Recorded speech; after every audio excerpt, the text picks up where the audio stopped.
할렐루야. 365일 나라사랑 특별 새벽 예배 나오신 성도 여러분들 예수님 이름으로 축복합니다. 제 옆 사람과 인사하실 때 사랑합니다, 축복합니다로 인사하시겠습니다. 사랑합니다, 축복합니다. 한 번 더 인사하실 때 정말 잘 오셨습니다로 인사하시겠습니다. 정말 잘 오셨습니다. 네, 먼저 저희 사도신경 고백하고 찬양하고 말씀 듣겠습니다. 전능하사 천지를 만드신 하나님 아버지를 내가 믿사오며 그 외아들 우리 주 예수 그리스도를 믿사오니 이는 성령으로 잉태하사 동정녀 마리게 나시고 본디오 빌라도에게 고난을 받으사 십자가에 못 박혀 죽으시고 장사한 지 사흘 만에 죽은 자 가운데서 다시 살아나시며 하늘에 오르사 전능하신 하나님 우편에 앉아 계시다가 저리로서 산자와 죽은 자를 심판하러 오시리라. 성령을 믿사오며 거룩한 공의와 성도가 서로 교통하는 것과 죄를 사하여 주시는 것과 몸이 다시 사는 것과 영원히 사는 것을 믿사옵나이다. 아멘. 찬송가는 저희 21장 다 찬양하여라 찬송 드리겠습니다. 찬송가 21장입니다. 다 찬양하여라 찬송 드리겠습니다. 다 찬양하여라 전능왕 창조의 주께 내호나 주 찬양 평강과 구원의 주님 성도들아 주 앞에 이제 나와 즐겁게 찬양하여라. 다 찬양하여라 놀라운 만유의 주께 포근한 날개 밑을 품어 주시는 주님 성도들아 주님의 뜻 안에서 내 소원 다 이루리라. 다 찬양하여라 온 몸과 마음을 바쳐 이 세상 만물이 주 앞에 다 나와 찬양 성도들아 기쁘게 소리 높여 영원히 찬양하여라. 아멘. 오늘 말씀 고린도전서 2장 3절에서 5절입니다. 네, 다 같이 합독하겠습니다. 내가 너희 가운데 거할 때에 약하고 두려워하고 심히 떨었노라. 내 말과 내 전도함이 설득력 있는 지혜의 말로 하지 아니하고 다만 성령의 나타나심과 능력으로 하여 너희 믿음이 사람의 지혜에 있지 아니하고 다만 하나님의 능력에 있게 하려 하였노라. 아멘.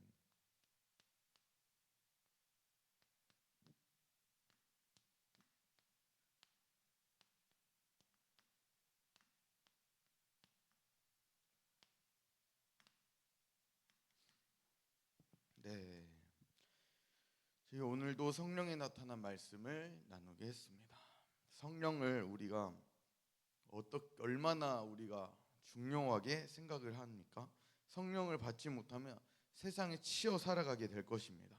성령을 받으면 오히려 직장 생활도 잘 됩니다. 성령을 받으면 공부도 잘 됩니다. 성령을 받으면 모든 일들의 만사가 형통합니다. 할렐루야. 많은 사람들이 성령 받기 전에 움직여서 세상에서 치이게 됩니다. 그래서 여러분 무슨 일을 해도 성령을 받으면 못할 일이 없어집니다. 그런데 여러분 성령을 받은 사람, 하나님의 부르심을 받은 사람은 첫 번째로 능력의 전가를 받아야 합니다. 능력의 전가를 받아야 합니다. 오늘 능력의 전가.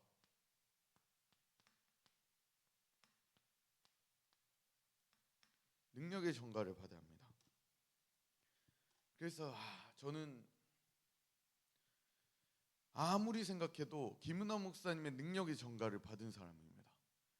아무리 생각해도 저는 김은하 목사님의 능력의 전가를 받았어요.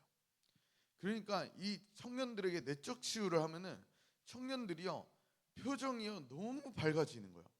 표정이 너무 밝아집니다. 아무리 생각해도 얼굴의 표정이요 사람이 사람의 얼굴을 변화시키는 거예요. 철이 철을 날카롭게 하듯이요. 그러니까 저는 김은하 목사님 만나서 내적 치유를 받으면서 제 표정이 점점 풀려지기 밝게 시작하고 그러니까 너무 편하니까. 제가 살이 찌는 이유가 뭔지 아십니까? 너무 삶에 자유하니까. 너무 삶이 자유해지니까 이제 편안해지니까 이제 살이 찌는 거예요. 너무 편안해져도 이게 안 되겠어요? 그런데 핵심은 뭐냐? 자유함이라는 거예요. 자유함이. 내적 치유를 통한 자유함. 이거는 이루 말할 수가 없어요. 저는 직장 생활에서 혹시 실수를 할 때가 있어요. 큰 실수는 잘 안 하는데 아주 작은 실수를 할 때가 있어요. 작은 실수를 해도 사장 앞에서 씩 하고 웃습니다. 그러면 사장님도 혼내려고 하다가 애가 웃으니까 그냥 얼버무리면 넘어갑니다. 여러분들 웃는 얼굴에 침 못 뱉는다는 말이 있지 않습니까? 여러분들 아무리 미운 사람도요 앞에서 진심으로 이렇게 씩 웃으면은 안 밉습니다. 모든 사람과 화평한 건 무엇입니까? 표정이 애시당초에 아니 나 건드리기만 해봐라 이런 사람은요 건드릴 수가 없어. 말 걸 수도 없어요. 그런 사람 모든 사람과 화평할 수가 없어요. 나 오늘 기분 안 좋아요. 비가 왜 오는 거야? 이러면서 기분이 안 좋은 사람을 애시당초 건드릴 수가 없습니다. 그러나 씩 웃고 다니고 항상 어디 가나 모나리자예요. 모나리자. 그 모든 일에 충성을 다하는 사람은 때때로는 만만해 보이기도 합니다. 만만해 보이면 손해도 많이 봅니다. 그건 제 얘기입니다. 그러니까 저는 가끔은 제가 양준호 목사님께서 이제 너무 잘해주니까 제가 목사님 너무 잘해주니까 권위가 안 느껴져요. 어쩔 땐. 근데 목사님께서 권위가 안 느껴지면은 청년들이 막 목사님 왜 그러십니까? 목사님한테 오히려 가르치려고 들고 목사님을 휘두르려고 하거든요. 그러니까 김은하 목사님께서 옆에서 보다가 여보 빌리 목사님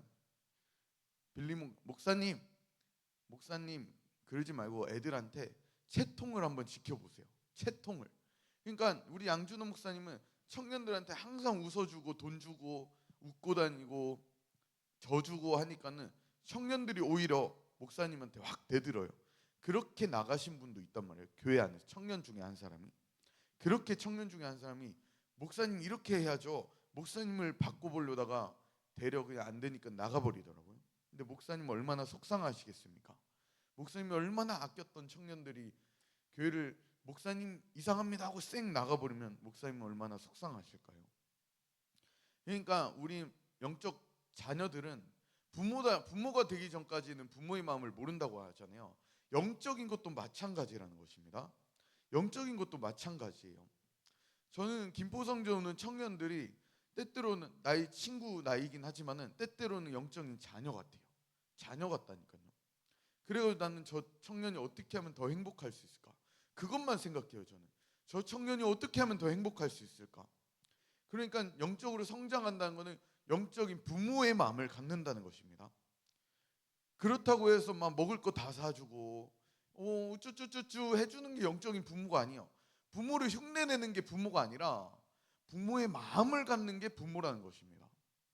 내가 어디 선생님이라고 해서 내가 간사라고 해서 나 부모야. 나 부모니까 내 말 따라. 이게 부모가 아니라 부모의 마음을 갖는 게 부모라는 것입니다. 다른 청년들은 어쩔 때 흉내를 내는 것 같아요. 제가 봤을 때는. 아무튼 흉내내지 마시고 할렐루야. 많은 사람이 성령 받기 전에 움직이기 때문에 이 세상에 치이게 되는 것입니다. 능력의 전가를 받아야 돼. 능력의 전가는 첫 번째 누구한테 받으면 좋은가? 부모와 자녀와의 관계. 부모와 자녀와의 관계. 그런데 난 부모가 없는데 어떻게 해요? 이러신 분이 있을 수가 있어요. 그건 이제 영적인 멘토를 붙잡으면 돼요. 영적인 멘토와 부모의 관계가 되면. 사무엘이라는 성경 인물은요. 엘리라는 제사장이요. 물론 그 시대에 아주 그 자녀들을 제대로 양육하지 못한 그런 타락한 제사장이라고 하지만 사무엘은요. 제사장, 대제사장을 부모로 여겼어요. 엘리라는 제사장을 부모로 여겼다는 것입니다. 능력의 전가를 받는데 첫 번째는 무엇인가? 부모와 자녀와의 관계를 가져야 해요. 여러분이 부모님이 없으시면 나는 고아입니까? 그러면은 영적인 멘토를 부모로 삼기를 축복합니다. 저 또한 그렇습니다. 저는 울산에 어머니 아버지를 두고 이제 서울로 올라왔습니다. 서울로 올라와 가지고 제가 어찌어찌 하나님의 은혜로 다른 사람의 인도를 받아서 김은하 목사님을 딱 만났어요. 김은학 목사님을 만났는데 김은학 목사님은 새벽 예배, 저녁 예배, 새벽 예배, 저녁 예배. 그때 저는 김은학 목사님과 단 둘이서 예배를 드렸습니다. 사람들이 안 올 때는 단 둘이서 예배를 드렸어요. 그때 제가 무슨 성경을 배운 그 새벽 예배 때 배웠냐면은 예레미야서를 배운 걸 아직도 기억을 하고 있어요. 그래서 저는 예레미야서를 딱 배우면서 나는 눈물의 선지자가 돼야겠구나. 눈물의 선지자가 돼야겠다. 그러면서 제가 굳어있던 감정들이 살아나기 시작하면서 제가 영혼들을 위해서 울기를 시작을 했습니다. 영혼들을 위해서 울면은 그건 사역자입니다. 그건 누가 뭐래도 사역자입니다. 그거는 무슨 사역자냐? 중보기도 사역자입니다. 그러니까 나는 김은하 목사님과 1대1로 새벽 예배를 드리면서 나는 눈물의 선지자, 중보기도자가 돼야겠구나. 첫 번째로 생각을 했습니다. 그러면서 저는 이 B4, A4도 아니야. B4 큰 A4보다 더 큰 용지에다가 흰 색깔 용지에다가 동서남북으로 이름을 썼습니다. 전 성도 이름을 다 쓰고 그 성도 보고 새벽마다 눈물로써 기도를 뿌린 거예요. 그걸 하나님이 보신 거예요. 할렐루야. 여러분, 그런 것처럼 능력의 전가를 받는 것은 첫 번째로는 부모와 자녀와의 관계입니다. 두 번째로는 무엇인가? 주인과 종의 관계. 주인과 종의 관계. 그러니까 저는 이제 유통업에서 일하고 있는데 사장님이 계세요. 사장님이 계신데 저는 어쩔 땐 사장님도 아버지 같아요. 사장님이 이제 연도가 69년생이시거든요. 근데 우리 사장님은 69년생처럼 안 보이고 한 75년생, 73년생 동안이세요. 동안이시고 키도 크시고 비주얼이 딱 좋으신데 우리 사장님 가끔 같이 지내다 보면은 저는 저를 아들처럼 생각이 들어요. 그러니까 저는 아무나 다 아빠가 아니에요. 저는 딱 정해져 있는 저희 빌리 목사님의 아빠 같고 저희 사장님도 아빠 같으세요. 사장님은 참 아빠 같아요. 이상하리만큼 제가 정이 많이 가거든요. 그런데 저는 정이 없는 사람이거든요. 이상하리만큼 정이 많이 가요. 참 하나님께서 제 그 사장님에게 저를 맡기신 이유가 있어요. 이유가 있어요. 그런 것처럼 세 번째는 그럼 무엇인가? 이 주인과 종의 관계는 모세와 여호수아,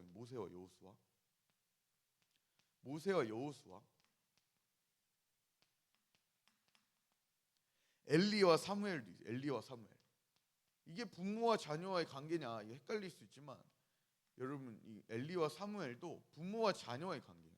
사무엘과 엘리와 사무엘도 부모와 자녀와의 관계예요. 왜냐하면은 한나가 서원 기도를 할 때 내가 하나님께 이 사무엘을 맡긴다고 했거든요. 그러니까 엘리가 아버지였어요. 사무엘에게는. 그렇죠? 부모와 자녀와의 관계가 있어요. 그다음 주인과 모세와 여호수아도 있어요. 세 번째는 무엇인가? 스승과 제자의 관계가 있어요. 옛날에 스승과 제자면은요, 이거는 아버지 같은 존재였어요. 스승이라고 하면 스승의 은혜는 하늘 같아서 옛날에 스승은요 아버지 같은 존재였단 말이에요. 그러니까 엘리야와 엘리사의 관계인데 그러니까 엘리사한테는 엘리야가 아버지 같은 존재였다는 거예요. 그러니까 전부 다 뭐냐? 이거는 아버지 같은 관계예요. 아버지 같은 관계. 여러분에게 아버지 같은 관계가 있으십니까? 아직까지도 빌리 목사님의 아버지 같지 않다면은 그거는 빌리 목사님과 여러분 더 같이 다니시기 바랍니다. 빌리 목사님과 같이 다니면은 아버지 같이 되게 돼 있다니까요. 빌리 목사님의 아버지 같아요. 한 번은 제가 한번 식당에 갔어요. 그러니까 이제 빌리 목사님이 이제 추어탕을 사주시겠다고 하셔가지고 추어탕을 먹으러 갔습니다. 그래서 추어탕을 맛있게 먹었어요. 그리고 어떠한 집사님과 같이 갔어요. 세 명이서 왔어요.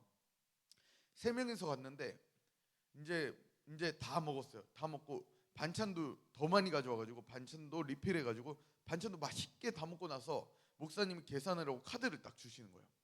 그러니까 이제 제가 카드를 가지고 계산을 하는데 카드에서 이게 잔액이 안 된다는 거예요.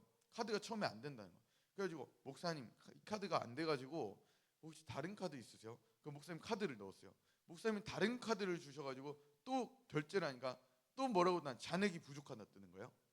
또 가가지고 다시 목사님 이게 카드가 좀 안 맞는데요. 그래가지고 또 가가지고 또 카드를 냈는데 이게 또 안 맞는 거예요. 그래가지고 그거 한 5개 정도를 하다가 안 되니까 옆에 있는 여 집사님이 계산을 했다는 거예요. 그러니까 여러분들 정말 목사님랑 같이 있다 보면 아버지 같아요.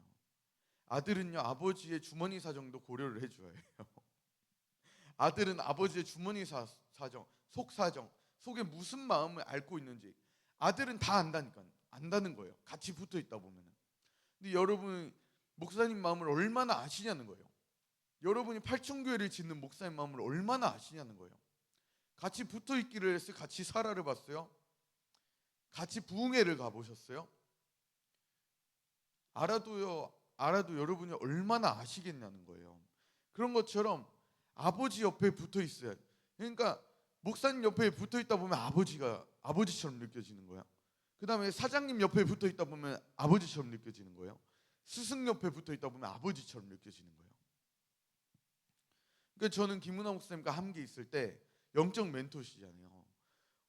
여러분 눈에는 어떻게 보이는지 모르겠습니다만 엄청난 그 선지자적 은사를 받으셨어요. 김문화 목사님과 양준호 목사님 엄청난 은사를 받으셨는데 그런데 하나님이 양준호 목사님이 그 은사를 다 가려버리셨어요. 그냥 사람들 눈에 안 보이게 가려버리셨어요.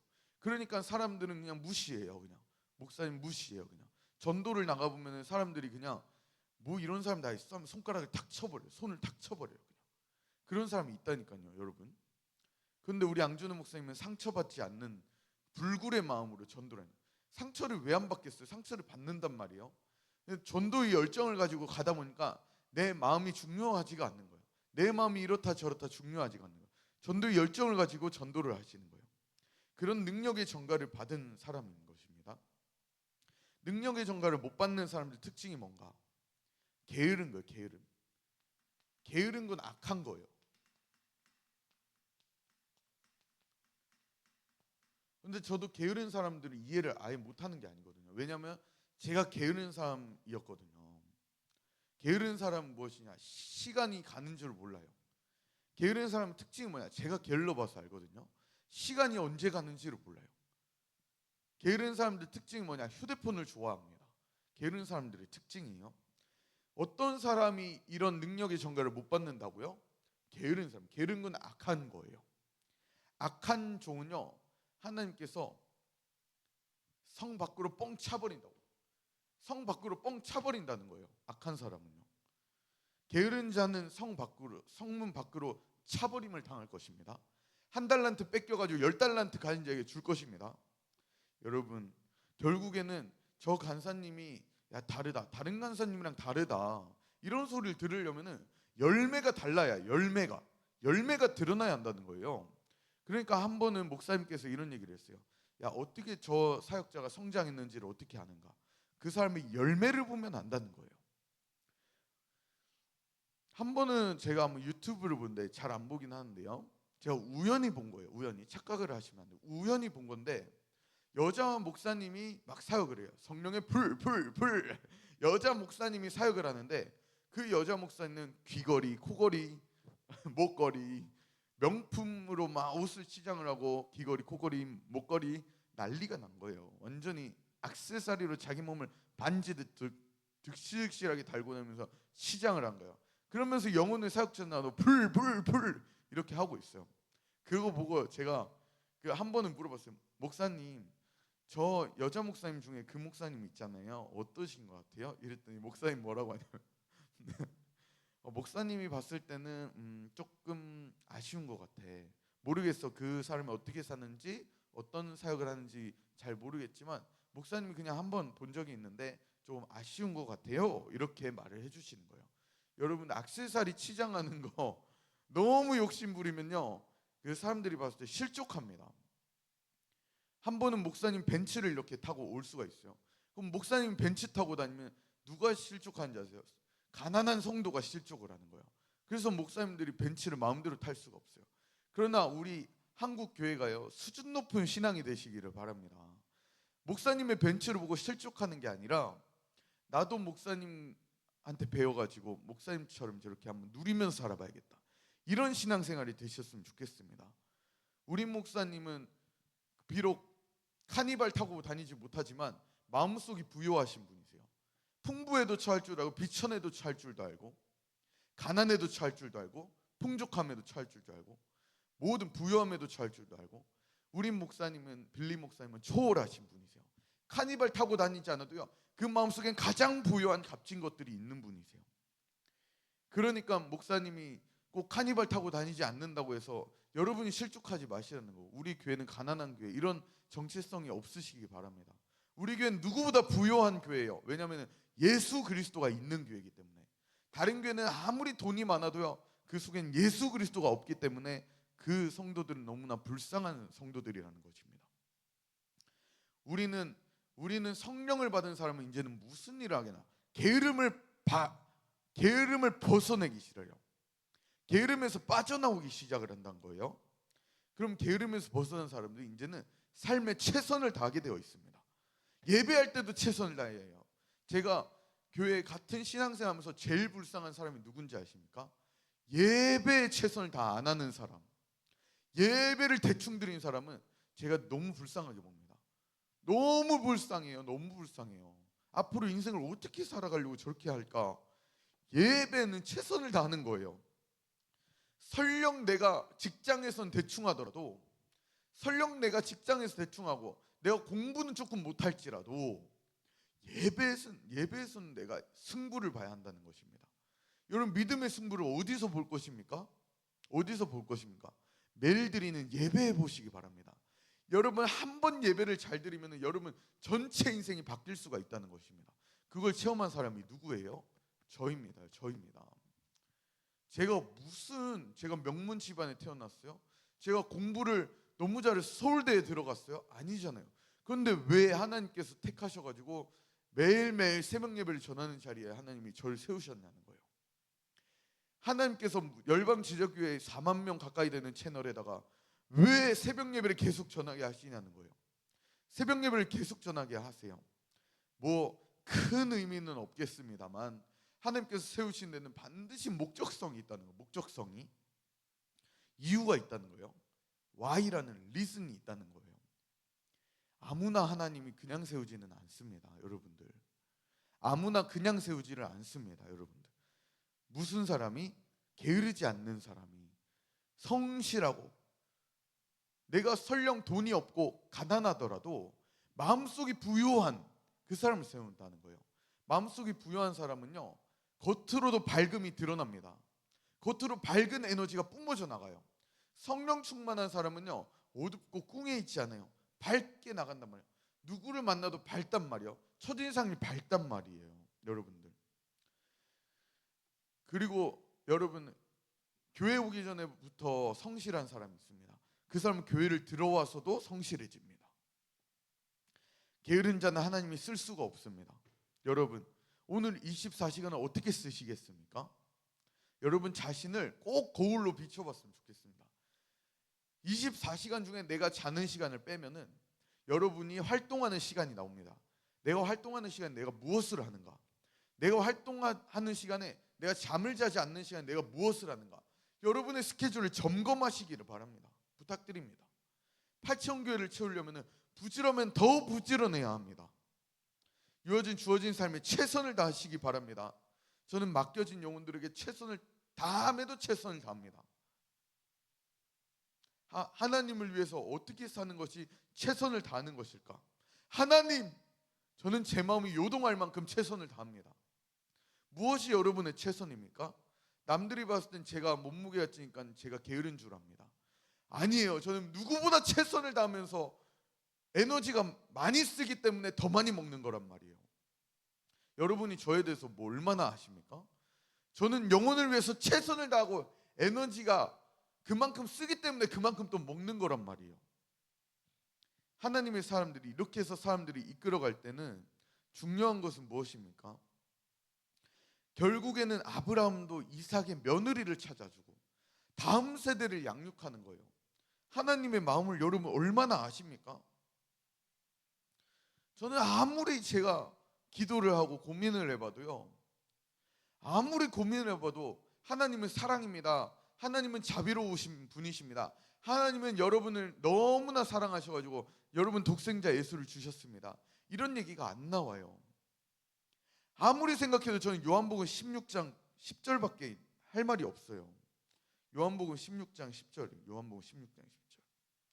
여러분은 모르겠어요. 여러분 하루를 살아갈 때 어떻게 살아가는지 저는 전혀 모르겠으나 제 마음이 허락하지 않는 것은 의에 대하여라 하면 내가 아버지께로 가니 너희가 다시 나를 보지 못하며, 그러니까 죄에 대하여라 하면 그들이 나를 믿지 아니하며, 그러니까 아버지께서 승천하심으로 말미암아 성령을 우리에게 부어줬다는 것입니다. 저는 아무리 생각해도 여러분이 성령 충만한 삶을 살아가는데 하나님은 사랑입니다, 하나님은 여러분 도움이십니다, 이런 말이 안 나온다는 거예요. 여러분 마음대로 살고 계시지 않나요? 오늘도 여러분들 어떻게 살아가실 건가요? 여러분 만약에 예배 나오지 않고 광화문에 집회 나가지 않는다면 여러분 그 시간에 뭘 하겠습니까? 죄를 지으면 더 죄를 지었지. 예수님의 마음에는 피멍이 들고 있는데 마음대로 살고 있지 않습니까? 그러니까 맨날 저는, 여러분은 모르겠어요. 여러분은 방송으로 보시거나 이 자리에 있으시거나 맨날 제가 맨날 책망하는 소리만 해. 맨날 애녹간사는 맨날 잘한다 잘한다 얘기는 안 하고 못한다 못한다 얘기만 해. 저는 잘한다고 여러분 생각 들지가 않아요. 도저히. 저는 책망밖에 나오지가 않아요. 도저히. 잘하는 부분도 있겠죠. 하지만 여러분 잘 생각해 보세요. 99를 잘하는 애가 일을 못 해버려요. 그럼 그거는 잘한다고 칭찬해 줄 수가 없는 거예요. 99는 잘한다고 칭찬을 해주지만 1에 대해서는 못한다고 말해줘야 해요. 일이 너무 크단 말이에요. 일이 너무 크기 때문에. 99는 잘한다고 칭찬을 해줘요. 99는 잘한다고 칭찬을 해줄 수가 있단 말이에요. 99는 여러분 잘하고 있어요. 근데 99를 잘한다면 그거는 하나님이 뭐라고 하셨어요? 내가 온전하니 너희도 온전하라. 99도 잘한다고 해가지고 1은 아무 말도 안 해요. 여러분 99는 잘하고 있단 말이에요. 근데 하나님은 뭐라고 하시냐? 내가 온전하니 너희도 온전하라. 내가 온전하니 너희도 온전하라. 우리가 온전하지 못하면 어떻게 엘리야가 갈멜산에서 850명과 한 명 붙어가지고 이겨버렸냐는 거예요. 우리가 온전하지 않으면 어떻게 이기겠냐는 거예요. 엘리야야, 바알에게 무릎 꿇지 않는 7,000명을 준비해놨다. 그 7,000명 안에 어떻게 들겠냐는 거예요. 우리가 온전하지 않는데. 여러분 하루 살아갈 때 이 정도는 괜찮겠지? 이 정도는 괜찮겠지? 그게 문제라는 거예요. 그게 문제라는 거예요. 그게 문제라는 거예요. 이 정도는 괜찮겠지. 그러면서 마라탕 수혈한다고 하면 마라탕 처먹고, 그럼 먹는 게 아니에요. 처먹는 거예요. 마라탕은 음식이 아니란 말이에요. 탕후루도 음식이 아니에요. 그건 설탕 덩어리예요. 설탕 덩어리. 여러분들, 그래서 우리가 계속해서 뭘 했나? 우리는 다음 세대를 세워야 해요. 온전하지 못한 사람은 온전하지 못한 사람만 만들어요. 스승되기를 조심하라고 했어요. 우리는. 여러분 누군가의 스승이십니까? 스승되기를 우리는 조심하라고 했어요. 하나님께서 말씀으로요. 누군가의 스승이 아니라 아버지가 되어주려면 최소한 온전해야 된다는 거예요. 우리는 누구든지 온전할 수 없지만은 하나님께서 뭐라고 말씀하십니까? 내가 온전하니 너희도 온전하라. 여러분 더 거룩해지셔야 합니다. 더 온전해지셔야 합니다. 온전하다는 게 무엇입니까? 여러분의 삶을 돌아보시면 됩니다. 삶을 돌아보시면 됩니다. 그러니까 엘리사가요, 소를 12마리를 세워놓고 이제 농사를 짓고 있었어요. 하나님이 일할 때도 최선을 다하시기를 바랍니다. 온전해야 합니다. 최선을 다한다는 것은 겉으로 드러나는 것도 있지만 내가 혼자 있을 때 뭘 하냐, 혼자 있을 때 무엇을 하느냐가 온전함의 척도라는 것입니다. 여러분 사람들 많을 때는 누구나 열심히 할 수 있어요. 누구나 나 괜찮은 사람이죠. 드러낼 수 있단 말이에요. 근데 혼자 있을 때는 어떻게 살아가냐는 거예요. 온전함의 척도가 되시기 바랍니다. 오늘 하루도 여러분 살아갈 때 혼자 있는 시간에 여러분 뭐 하냐는 것입니다. 99를 잘해도요, 1을 못하면은 하나님께서는 고개를 절레절레 저으실 것입니다. 1을 여러분 잘하십시다. 1을 잘하십시다. 99를 잘했으면 1까지도 완벽하게 여러분 잘해봅시다. 하나님은 그래요, 인간은 완벽할 수 없어요. 그러나 하나님 뭐라고 하시냐, 내가 완벽하니 너희도 완벽해라. 완벽에 가까운 거룩성을 여러분 되찾으십시다. 그게 원래 우리가 선악과 따먹기 전의 모습이라는 것입니다. 저도 이 자리에 서 있지만 실수할 수 있습니다. 저도 99만 잘할 수 있어요. 그렇지만 하나님께서 뭘 원하시냐, 일을 잘하기를 원하시는 거예요. 온전해지기를 원한다는 거예요. 여러분의 거룩성이 어디 있습니까? 여러분의 온전함이 어디 있습니까? 여러분의 온전함을, 믿음을 보여주세요. 이 말은 여러분은 혼자 있을 때 어떻게 사는지를 보여달라는 것입니다. 여러분, 아무리 여러분이 잘한다 아니에요. 절대 아니에요. 여러분이 일을 온전하게 해결하시기 바랍니다. 여러분, 일을 해결하십시다. 일을. 할렐루야. 주기도문하고 기도하도록 하겠습니다. 하늘에 계신 우리 아버지의 이름이 거룩히 여김 받으시오며 나라가 임하시오며 뜻이 하늘에서 이루어진 것 같이 땅에서도 이루어지이다. 오늘 우리에게 일용할 양식을 주옵시고 우리가 우리에게 죄 지은 자를 사해 준 것 같이 우리 죄를 사해 주옵시고 우리를 시험에 들게 하지 마옵시고 다만 악에서 구하옵소서. 대개 나라 권세 영광이 아버지께 영원히 싸움나이다. 아멘. 기도하시겠습니다.